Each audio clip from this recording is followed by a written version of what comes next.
So this looked like a rising tide. Give us a sense of what is rising that's lifting all these boats. Well, I think it has a lot to do with the kind of environment we had before we entered this week. Number one, of course, we had extraordinarily accommodative monetary policy, and that matters a lot. It really creates a positive bias for stocks.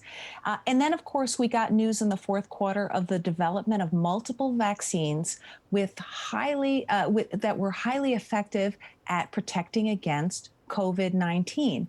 And so that really was a game changer in terms of expectations for 2020. We know at some point, once there is mass distribution of these vaccines, we'll have a robust and inclusive economic recovery. So we went into this week with some positives. We also got a surprise, albeit small, fiscal stimulus package as a late Christmas gift. That really started off the week in very positive territory. We got surprise news about Georgia. I don't think many people, if at all, expected both seats to go Democratic, as you said. And I think there was concern in advance that that might be a problem that could create headwinds for the stock market. But the stock market looked at it as an opportunity to get even more fiscal stimulus, and it was viewed as a net positive. Oh. And so the horror of what we saw in terms of the capital being overtaken was really overlooked.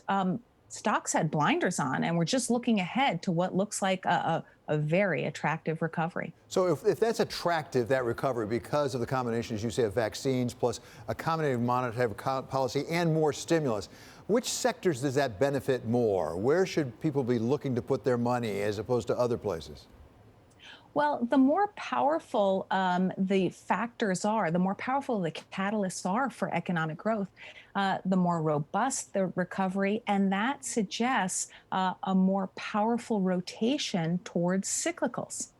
So I would expect consumer discretionary to do very well in this environment, energy, financials.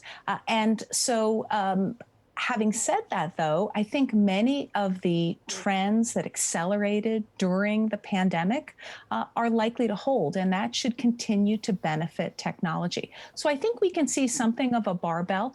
And let's face it, in this kind of environment, to a certain extent, a rising tide is going to lift all boats. What about valuations? Where do you think they're particularly stretched? Because there's a lot of back and forth about whether there's a bubble or whether it's just a very robust market. There's no bubble in stocks, in my opinion, but valuations are clearly stretched in the U.S. in areas like technology. But having said that, with such incredibly accommodative monetary policy, it's a more forgiving environment for valuations, where the real opportunities are, of course, are in more of the cyclicals, but even more so outside the United States, and I think emerging markets in particular. Asia EM is a very attractive area, not just from a valuation standpoint, but certainly also from a valuation standpoint. Kristina, you mentioned stimulus, the prospect of even further stimulus coming up. How vulnerable is the stock market right now to that promise of stimulus? Because we saw, even at the very end of the week on Friday, on the one hand, the market sort of sold off when Joe Manchin, the rather moderate senator from West Virginia, said, I'm not sure about this $2,000 a person. And then President-elect Biden came back and said, oh, no, we're going to have a big stimulus. You saw the market go back up. Well, it's certainly vulnerable. But again, I would say that there are so many more positive catalysts right now that I think the bias remains upward, but we could easily see some hiccups. The recovery, though, was quite quick after that disappointment this afternoon. And what about small caps? Because as I mentioned, the Russell 2000 sort of shot the lights out. It really surprised a lot of folks. I think small caps are very attractive, and I should have mentioned that in talking about cyclicals. That's an area that should very much benefit from the current economic environment and what we expect to unfold this year.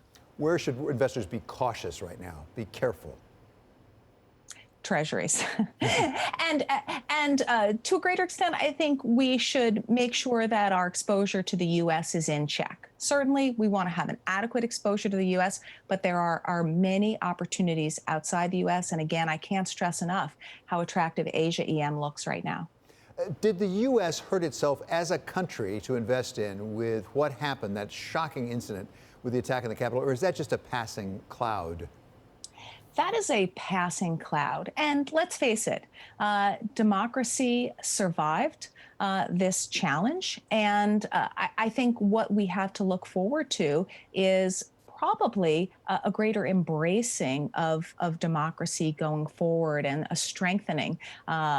Setbacks can often create opportunities and also can cause us to reaffirm that which is important. I wouldn't be doing my job if I didn't ask you about Bitcoin, given what happened this week. Do you have any thoughts on Bitcoin briefly?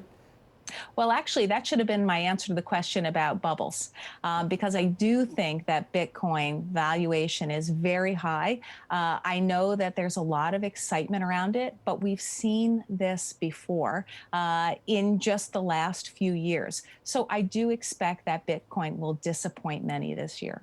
Will it stabilize at all because institutions are now going into it, do you think?